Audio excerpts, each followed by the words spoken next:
Beautiful day in Ohio, and it's back-to-back time. This is going to be one of my favorite back-to-backs. I've been waiting for this a long time. This is my 21 Kailub Russell 350 Factory Edition. It is, man, it comes with a lot of cool stuff. All stock, except I put full Pro component WP suspension and a full Akrapovic exhaust. And back in 21, you get the My Connectivity unit. So I dialed back the engine braking and throttle response. So it's kind of like a 250F. And this is my brand new, totally stock 2025 KTM 350XCF. It's got the all-new frame, more flexibility, the latest spring forks. I got a full Akrapovic on it. So I got a short wood loop set up. Let's do them back-to-back. This thing has been my gold standard for a while now. And I'm going to put it in map 1, which does have the smoother map.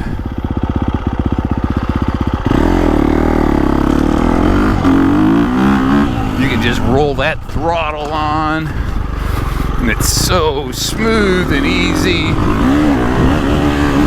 Still had plenty of power. And this has been my gold standard as far as 4 strokes go. It is just my favorite. It is light, feels light because it is light. And with the Akrapovic and the My Connectivity unit, I could tune it, although now KTM doesn't support it. It doesn't seem to work anymore anyhow, so I'm hoping they'll still support it so I can still tune on it. But I left the map I had in it from last fall while it was still working. And the WP Pro component suspension just lets this bike really work over a little wider range, because I sometimes go motoing. Slow vet moto. Now, this bike has the kind of the older chassis that won all kinds of championships, and it's definitely a little more lighter feeling and a little quicker steering, a little more agile compared to the new one.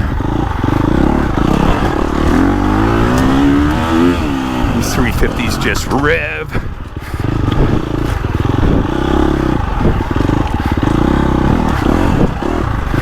Yeah, this has always been my favorite of the 350s. This got such a playful character. This engine feels kind of like a beefed up 250F.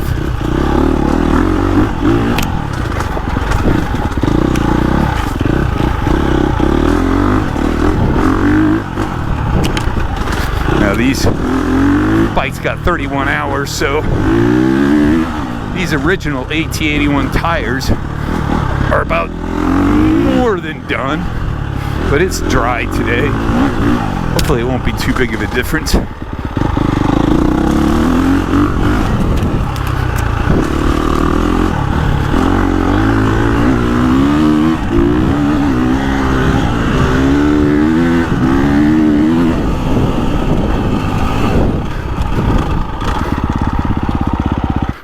All right, 249.3, 49.3 for the old Stallion, 21. It's going on 4 years old. I like that bike. All right, let's see what this new one can do. 49.3. See if we can beat it. I put map 1 with traction control on, because that's as, oh yeah, wow. That's as light as I can turn it down until I get my COO unit.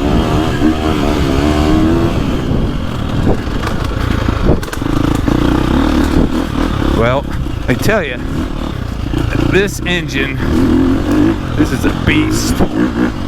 It just has some bark down low.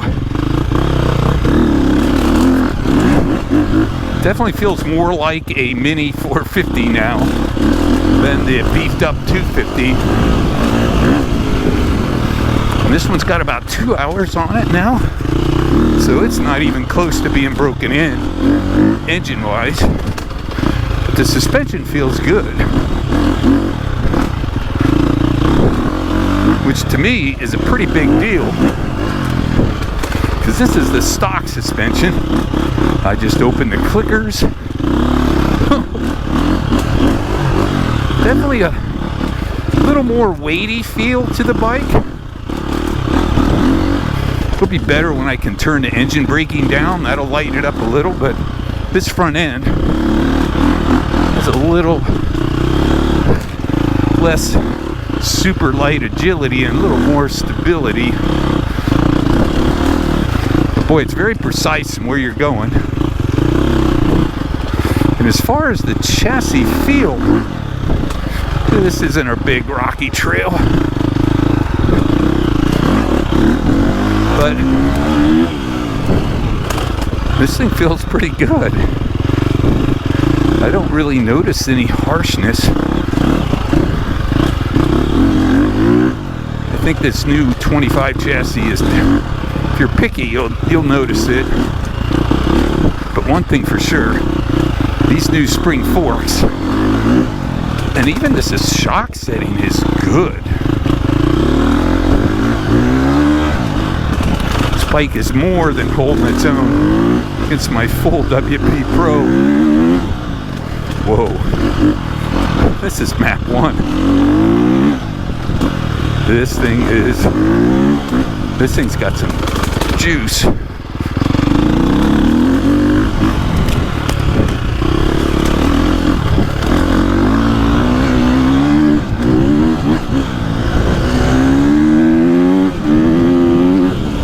Big power.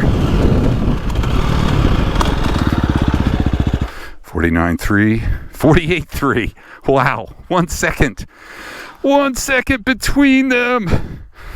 This was 1 second quicker, but it has brand new MX-33 front, AT81 rear. And I can't wait to get the CO unit. Yeah, it's got a little bit more weighty feel, tiny bit more. But the new frame, as far as suspension plushness, compliance, feels pretty good. This one, man, it's tough. We got to do more of these. They're within a second. Anytime I say within a second, they're tied. I got to keep trying more, but for now, 2 big thumbs up. Old school, look at those CMT carbon mounts. And new school, I love 350s.